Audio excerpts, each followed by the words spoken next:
Session maths 2 गणित भाग 2 के लिए हमारा करंट टॉपिक चल रहा है त्रिभुजों की रचनाएं। त्रिभुजों की रचनाएं में हमने 3 प्रकार की रचना देखी है और उसके एक एक उदाहरण हमने यहाँ पे देखे थे।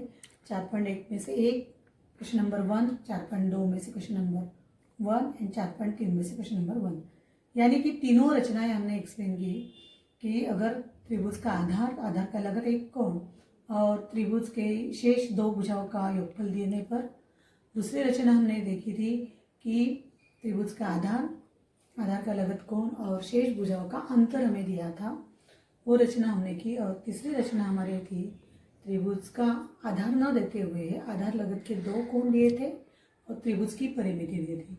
उस रचना का भी हमने अध्ययन किया है। मुझे आशा है कि आपने सभी ने वही रचना की प्रैक्टिस की होगी। अभी हम हर एक रचना के वापस एक एक दो उदाहरण यहाँ पे हम हल करने जा रहे हैं। प्रश्न संख्या 4.1 का हम दूसरा क्वेश्चन यहाँ पे सॉल्व करेंगे, जो त्रिभुज के शेष दो भुजाओं के योगफल के इस पर है। तो क्वेश्चन नंबर 2, प्रश्न संग्रह 4.1 में से हमारा क्वेश्चन नंबर 2 है। प्रश्न क्रमांक 2, त्रिभुज XY की रचना करो। आधार YZ बराबर 6 सेंटीमीटर, कोण XYZ बराबर 50, यानी कि आधार का Y कोण हमें दिया, आधार का एक कोण 50 अंश और XY प्लस XZ इनका योगफल दिया है। सपोज ये हमारा त्रिभुज XYZ है, आकृति बना लेते हैं हम लोग। XYZ ये आधार हो जाएगा आपका, यहाँ पे ये होगा 6 सेंटीमीटर, ये आधार लगत का कोण 50 और XY और ये भुजा और ये भुजा, शेष दो भुजा XY और YXZ का योगफल हमें दिया है। तो मैंने एक्सप्लेन सभी पहले रचना में आपको सब एक्सप्लेन किया था। हम डायरेक्टली अभी यहाँ पे रचना करेंगे। सबसे पहले हमें आधार खींचना है YZ 6 सेंटीमीटर। आपके स्केल के सहायता से आपको 6 सेंटीमीटर लेना है। ओके, तो यहाँ पे मैं स्केल रख रही हूँ और 6 सेंटीमीटर के लिए मैं यहाँ पे खींच लूँगी। थोड़ा नीचे से लेती हूँ, तो 1 से लेकर 6 सेंटीमीटर ये मेरा आधार हो जाएगा।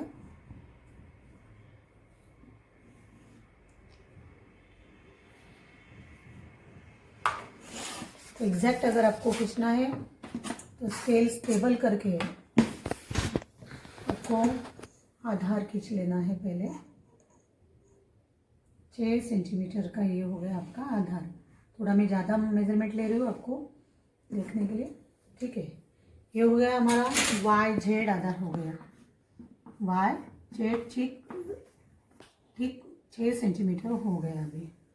अभी हमें जो योगफल दिया है उसका उपयोग करना है और Y का जो कोण दिया है वो अभी पहले खींच लेंगे। तो सर्वप्रथम हम Y का कोण 50 अंश खींच लेते हैं। चांदा का यूज़ करना है आपको। चांदा कैसे रखना है वो भी मैंने बताया है आपको। एग्जैक्ट सेंटर, चांदा का सेंटर और ये अंत पॉइंट यानी कि Y पॉइंट एग्जैक्ट आने चाहिए और ये लाइन सेम एग्जैक्ट आने। यहाँ से हमें गिनना है 0, 10, 30, 40 और ये हो गया आपका 50 अंश। यहाँ पे मैंने मार्क कर लिया है। वापस स्केल के सहायता से आपको क्या करना है, एक लंबा वाला किरण खींच लेना है। किरण को आप अलग नाम दे दो। ये हो गया आपका लंबा वाला किरण, जिसको हम नाम देंगे X छोड़ के YW। ओके, किरण हो गया हमारा। अभी यहाँ पे आप लिख लो 50 अंश। अभी हमें राउंडर के सहायता से राउंडर में जो योगफल दिया है XY प्लस XZ वो 9 सेंटीमीटर लेना है और उस 9 सेंटीमीटर से आपको क्या करना है, वहाँ पे एग्जैक्ट माप लेकर जो हमने किरण खींचा है वहाँ पे 9 सेंटीमीटर पर मार्क करके कोई एक बिंदु लेना है आपको।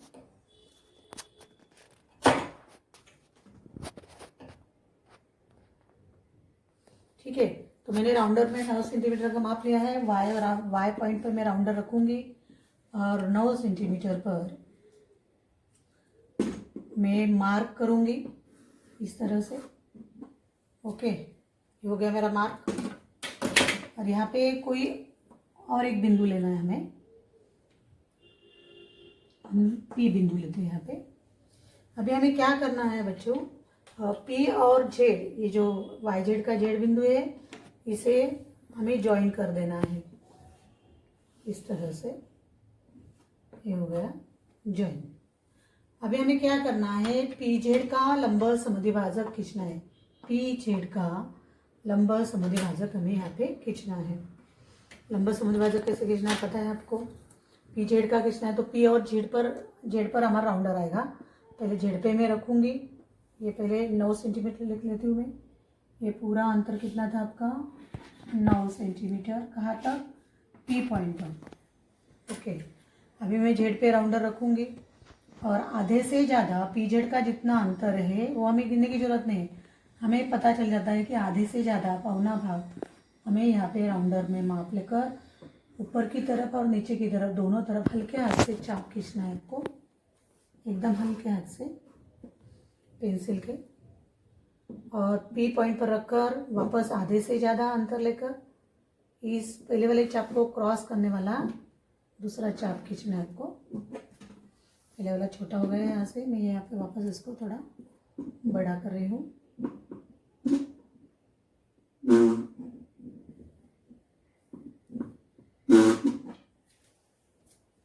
ठीक है, ये हो गया आपका क्रॉस पॉइंट, ये हो गया आपका क्रॉस पॉइंट, प्रतिच्छेदित पॉइंट। दोनों चाप एक दूसरे को जहाँ पे प्रतिच्छेद हो रहे हैं उस पॉइंट को हमें दोनों पॉइंट में से एक रेखा खींचनी है जो पी जेड की लंब समद्विभाजक होगी। किसकी लंब समद्विभाजक होगी? पी जेड की। मैं अलग चाप का यूज़ कर रही हूँ यहाँ पे। एग्जैक्ट दोनों प्रतिच्छेदित यानी कि इंटरसेक्ट पॉइंट में से जाने वाली बड़ी वाली रेखा हमें खींचनी है। एग्जैक्ट उस पॉइंट से वो जाएगी यहाँ पे और यहाँ पे। मतलब ये दोनों लंब समद्विभाजक के कारण क्या हो गई? ये समान हो गई। ओके, अभी मैंने आपको कहा था लंब समद्विभाजक, ये जो लंब समद्विभाजक हमने खींचा है यहाँ पर कोई भी बिंदु अगर हम ले रहे हैं तो उस बिंदु का जिसका लंब समद्विभाजक खींचा है उससे अंतर समान होता है। जैसे पी से और जेड से दूरी समान होती है।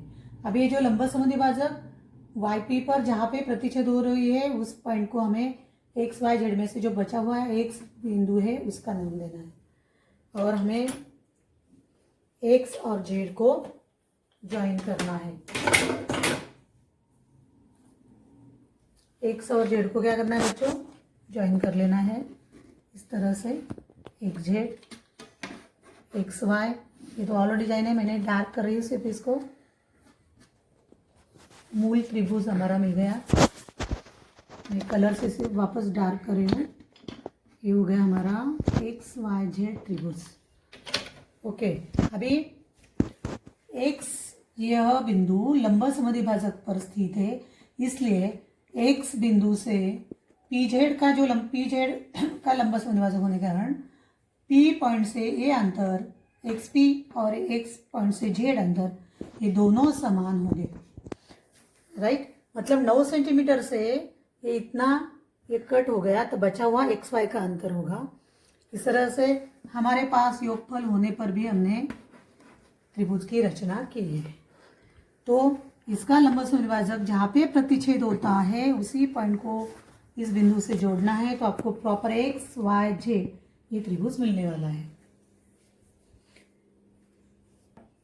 इस तरह से आपको त्रिभुज के भुजाओं का योगफल देने पर जो रचना है उसकी प्रैक्टिस कुछ बच्चों ने होमवर्क के तौर पे किया था, लेकिन उन्होंने जो जेड पॉइंट था उसको इस पॉइंट पर ना जोड़ते हुए दूसरी जगह पे उन्होंने जोड़ दिया था, तो रॉन्ग था। मैंने बच्चों को रिप्लाई दिया था जो आप इसका लंब समद्विभाजक खींचेंगे जो पी वाई पर जो भी आप बिंदुओं का नाम देंगे वहाँ पे जहाँ पे बिंदु प्रतिच्छेद होगा लंब वहाँ उस बिंदु को आपको एक्स नाम देना है और उस एक्स बिंदु और इस जेड बिंदु को जोड़ना है, तभी आपको एक्स वाई जेड ये त्रिभुज मिलेगा।